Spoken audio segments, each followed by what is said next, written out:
Olá, fenômenos, sejam bem-vindos. Hoje nós vamos falar de pós-docs. Eu falei para vocês que eu fiz um pós-doutorado. Então eu sou um pós-doutor? Como é que funciona esse tipo de coisa? O que é um pós-doutorado? Para que serve? Como é que funciona no Brasil e no exterior? Então fiquem ligados, né? Não se esqueçam de se inscrever no canal para ajudar o canal e prestem atenção como é que funciona esse tal do pós-doutorado. Primeira coisa que a gente precisa conversar é a respeito do sistema educacional, das diversas formações ao longo de uma carreira profissional que você vai ter. Então, quando você está na faculdade, você faz ou licenciatura ou bacharelado. Isso é a graduação. Em algumas instituições de ensino, você precisa defender um trabalho de conclusão de curso, uma monografia de conclusão de curso para se graduar. Em algumas instituições de ensino, não. Então, isso depende muito da instituição de ensino. A próxima etapa na carreira seria uma especialização. Então, essa especialização é um assunto, óbvio, específico que você gostaria de aprender um pouco mais a esse respeito. Eventualmente, você pode fazer engenharia e fazer uma especialização em gestão ambiental. Pode fazer engenharia e uma especialização em segurança do trabalho, né? Alguma coisa desse tipo. Ou Lean Manufacturing, qualquer coisa que não tenha sido coberta na sua graduação. Existe um tipo de especialização que é muito comum, que é o MBA, o Master in Business Administration. Né? Não é um mestrado, isso é uma especialização. Muito embora o nome MBA tenha Master no título, isso não é um mestrado, não equivale a um mestrado. Então a próxima etapa, justamente que a gente está falando de mestrado, seria o tal do mestrado, né? Você não precisa passar por uma especialização para fazer um mestrado. No mestrado, você vai se aprofundar em algum tema da sua graduação. Por exemplo, eu na engenharia química fiz um mestrado em desenvolvimento de processos químicos e esse mestrado eu acabei focando em fluidos supercríticos e adsorção. Então aí você vai focar em alguma coisa. O que você vai fazer no mestrado? Você vai desenvolver um trabalho científico, uma pesquisa científica. Primeira coisa, você tem que fazer algumas disciplinas, algumas cadeiras que podem ser obrigatórias de acordo com o programa de pós-graduação que você está frequentando ou não. Geralmente o que se faz são algumas cadeiras comuns a todos os alunos que entram no mestrado para nivelar o pessoal, para depois prosseguir na sua área de pesquisa especificamente. No meu caso, quando eu fiz na engenharia química em 97 na UFSC, as disciplinas comuns a todo mundo eram métodos matemáticos para engenharia, fenômenos de transporte e a outra era cinética e termodinâmica. Então todos nós fazíamos essas disciplinas. Na sequência, o pessoal migrava para outras disciplinas, né? Eu acabei fazendo algumas disciplinas de biotecnologia, algumas de meios porosos e assim por diante. Então, tinha isso aí. Na sequência, você vai defender um trabalho, né, que é chamada dissertação do mestrado. Você vai escrever um trabalho e vai defender esse trabalho em uma defesa pública.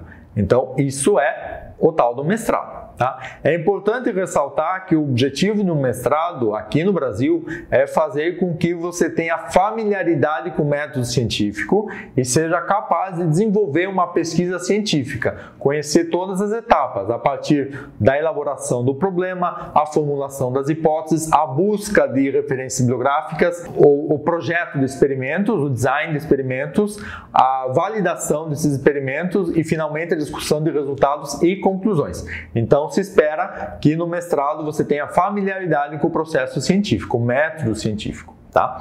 Então, ao final, você defende uma dissertação de mestrado. O meu caso específico, eu fiz primeiro a graduação, depois o mestrado, depois eu fui para a especialização. Por quê? Porque eu queria, naquela época, me aprofundar em gestão ambiental, que era uma área que não tinha sido coberta pela minha graduação. Então, depois do mestrado, eu voltei e defendi um trabalho de especialização. Né?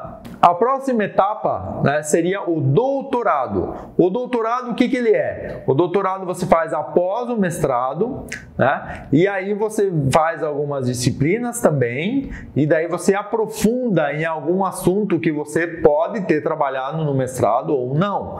Você pode eventualmente ter trabalhado, continuar nessa mesma área. No meu caso, eu trabalhei com mestrado com absorção e fluidos supercríticos. Eu poderia ter continuado nessa área ou poderia ter migrado para outra área dentro da engenharia química, que foi exatamente o que eu fiz. Eu trabalhei depois com membranas e microcápsulas, né? Então, ao final do doutorado, que dura geralmente 4 anos no Brasil, você defende uma tese. Na tese, você também vai usar o método científico que você aprendeu lá no mestrado. No entanto, essa tese ela tem que ter um caráter inovador. Você tem que dar uma contribuição científica em algum ramo, né? Ou desenvolver uma nova equação, ou desenvolver um novo processo, né? Qualquer coisa desse estilo, desde que haja uma contribuição. E aí é valorizado muito que o aluno tenha publicado artigos em revistas, de preferência internacionais, de alto impacto. Então, quanto mais você publicar no seu doutorado, melhor a sua tese. E, de preferência, seria excelente se esses artigos fossem citados por outras pessoas, né? Tanto que já é uma prática bastante comum aqui no Brasil e também no exterior que se defendam teses por compêndio de artigos. Então, todos os artigos que você escreveu, eles vão estar num compêndio de artigos e você defende aquele compêndio de artigos. A minha tese de doutorado ela foi assim, eu defendi o compêndio de artigos. Eu fiz uma breve introdução ao tema de microcápsulas membranas. Na sequência eu fiz uma análise da literatura e depois acabei apresentando os artigos que eu escrevi durante o doutorado, aqueles que já tinham sido publicados ou aqueles que seriam publicados depois, e defendi essa tese por compêndio de artigos. Beleza. Até aí eu expliquei para você como é que funciona a graduação, especialização, mestrado e doutorado. Você reparou que todos esses níveis acadêmicos requerem a defesa de um trabalho, ou trabalho de conclusão de curso na graduação e na especialização, ou uma dissertação no caso do mestrado, ou uma tese no caso do doutorado. O caminho na sequência, a próxima etapa de um pesquisador seria o pós-doutorado. O pós-doutorado, que em algum lugar é chamado de estágio de pós-doutoramento, também em Portugal, basicamente é um contrato de trabalho por tempo determinado para quem já tem um título de doutorado e deseja desenvolver pesquisa nessa área. Não é necessário, não se usa defender um trabalho pós-doutorado. Não existe isso, né? Portanto, não tem uma defesa pública de algum trabalho específico para dizer você tem o título de pós-doutor, porque não existe o título de pós-doutor. E agora nós vamos entrar numa polêmica, porque você já deve ter visto em alguns concursos públicos aqui no Brasil que existe pontuação para quem tem um título de pós-doutor. Título de pós-doutor não existe. Isso como eu falei, é um contrato de trabalho por tempo determinado para quem já tem doutorado, certo? Portanto, não existe pós-doutor. Eu fiz um pós-doutorado, mas eu não sou um pós-doutor, porque o grau máximo na carreira científica é justamente o doutorado. Existe em alguns lugares no Brasil, principalmente no estado de São Paulo, um título chamado de livre docente. Os concursos de livre docência no Brasil, principalmente no estado de São Paulo e alguns do Rio de Janeiro, são concursos para quem já tem uma carreira consolidada de pesquisa, ensino e extensão, que já tenha publicado diversos trabalhos após o seu doutorado, que tenha um trabalho significativo no ensino após o seu doutorado, que já tenha orientado trabalhos de dissertação de mestrado ou tese de doutorado significativas, pode-se postular de acordo com um processo seletivo aberto, um concurso público aberto, ao cargo de livre docente. Esse sim é um título que vem após o doutorado. Mas não significa, como eu falei para você, é totalmente diferente do pós-doutorado. Pós-doutorado é qualquer trabalho, qualquer contrato de trabalho por tempo determinado após você ter concluído o doutorado. No Brasil, O pós-doutorado, ele é uma bolsa. Geralmente você recebe uma bolsa. Então, são as fundações de amparo à pesquisa, ou a Agência Nacional do Petróleo, ou a CAPES, ou o CNPq, conferem uma bolsa de pós-doutorado. Essa bolsa de pós-doutorado vai cobrir os gastos. Essas agências de fomento à pesquisa, ou a CAPES, ou o CNPq, ou a ANP, eles vão conferir uma bolsa de pós-doutorado que vai fornecer um salário para o pesquisador. No entanto, esses contratos são de tempo determinado. Aqui no Brasil, isso é uma bolsa. Você não recebe 13º, você não recebe férias, você não tem plano de saúde, você não recolhe no INSS. É uma bolsa, não paga impostos, nada disso, é livre de impostos. No exterior, é um contrato de trabalho. Então, a universidade contrata um pesquisador para fazer um trabalho durante um tempo determinado. 1 ano, 2 anos, 3 anos e assim por diante. No meu caso, na Eslovênia, eu fui contratado para o pós-doutorado. Então, eu tenho uma carteira de trabalho eslovena, tá? Coisa mais linda. Então, eu tenho essa carteira de trabalho e aqui foi registrado, né, onde eu trabalhei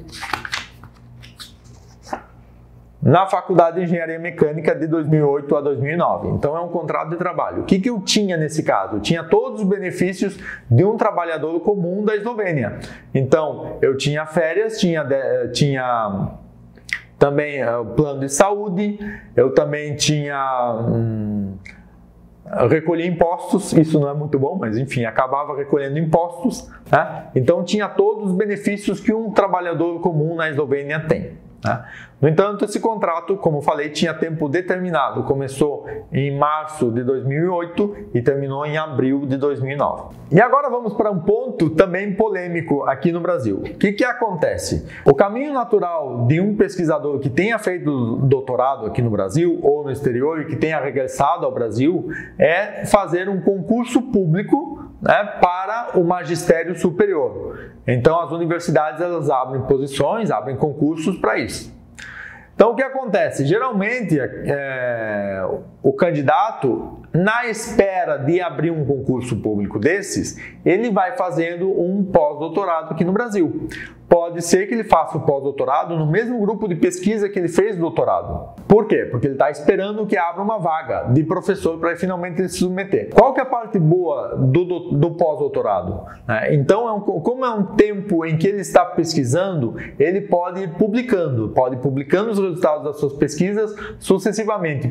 Por quê? Porque quando chegar o concurso público, ele tem um rol a mais de publicações, tem engordado o seu currículo Lattes e tenha mais chances de disputar o concurso público. Qual que é a coisa ruim? A coisa ruim do pós-doutorado é justamente essa espera. Eventualmente, na espera de que abra uma vaga para professor no magistério superior, esse candidato, esse pesquisador, tenha que fazer vários contratos de pós-doutorado até que abra uma vaga. Qual é o ruim disso? Ele vai passar vários anos sem recolher impostos, vai passar vários anos sem recolher o INSS, né? E, eventualmente, ele pode ter, naquele período, pode ter desenvolvido um processo e ele poderia se tornar um empreendedor. Então, fica a pergunta, será que vale a pena ficar esperando por uma vaga de professor no magistério superior ou utilizar todo aquele material que ele desenvolveu, todos aqueles processos que ele desenvolveu para tentar abrir uma empresa e tentar colocar um produto no mercado? Fica essa dúvida. Então, espero ter respondido as perguntas de vocês. Espero que após esse vídeo você esqueça os seus sonhos de virar um pós-doutor. Beleza? Obrigado e até a próxima.